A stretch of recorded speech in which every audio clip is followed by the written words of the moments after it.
اعوذ باللہ من الشیطان الرجیم بسم اللہ الرحمن الرحیم۔ تاریخ و ادب کی تعلیم تو خود بدر بزر گوار سے حاصل کی تھی۔ طب کا فن انففود عرب سے سیکھا تھا، جو گاہ اطراف ملک سے بارگاہ نبوت میں آیا کرتے تھے۔ حضرت صلی اللہ علیہ وسلم عمر کے آخری دنوں میں اکثر بیمار رہا کرتے تھے۔ اتباع عرب جو دوائیں بتایا کرتے تھے، حضرت عائشہ ان کو یاد کر لیتی تھی۔ علوم دینیہ کی تعلیم کا کوئی وقت مخصوص نہ تھا۔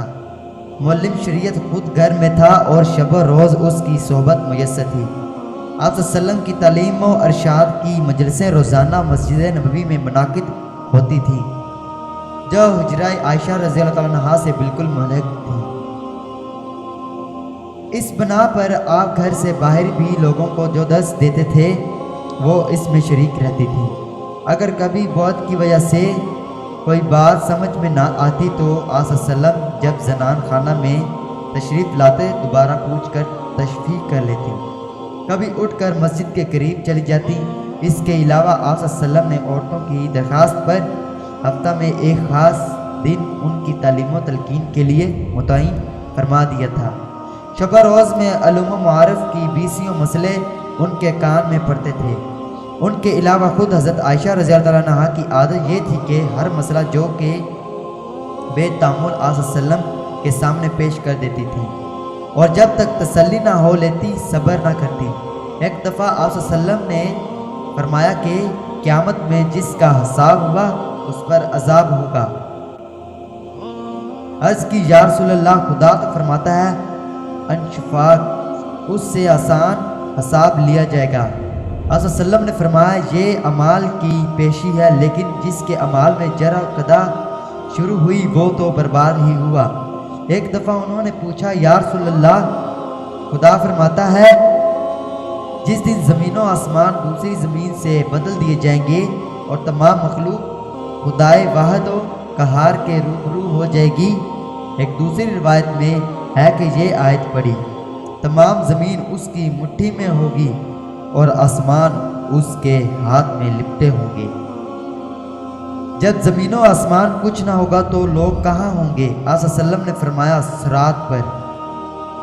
اثناء وعظ میں ایک دفعہ آپ صلی اللہ علیہ وسلم نے فرمایا کہ قیامت میں لوگ برہنہ اٹھیں گے۔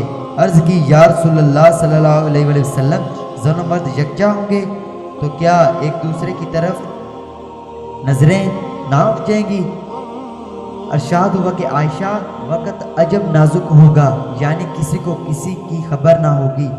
ایک بار دریافت کیا کہ یا رسول اللہ، قیامت میں ایک دوسرے کو کوئی یاد بھی کرے گا؟ آپ صلی اللہ علیہ وسلم نے فرمایا 3 موقع پر یاد کرے گا۔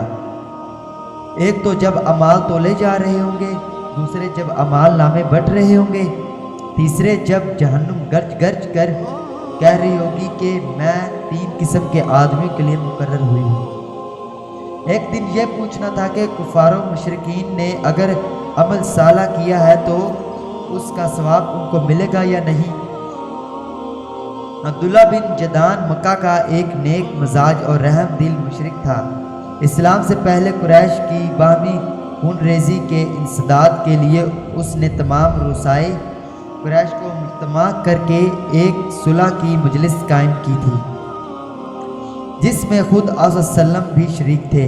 حضرت عائشہ رضی اللہ تعالیٰ عنہا نے سوال کیا یا رسول اللہ، عبداللہ بن جدان جاہلیت میں لوگوں سے بے مہربانی پیش آتا تھا، غریبوں کو کھانا کھلاتا تھا، کیا یہ عمل اس کو کچھ فائدہ دے گا؟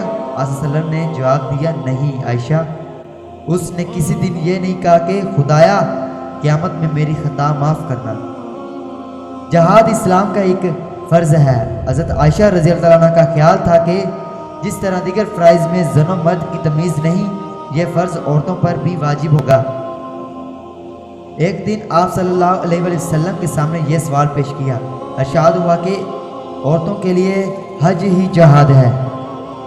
نکاح میں رضامندی شرط ہے، لیکن کنواری لڑکیاں اپنے منہ سے آپ تو رضامندی نہیں ظاہر کر سکتی، اس لیے دریافت کیا کہ یا رسول اللہ، نکاح میں عورت سے اجازت لے لینی چاہیے؟ فرمایا ہاں۔ عرض کی وہ شرم سے چپ رہتی ہیں۔ ارشاد ہوا کہ اس خاموشی ہی اس کی اجازت ہے۔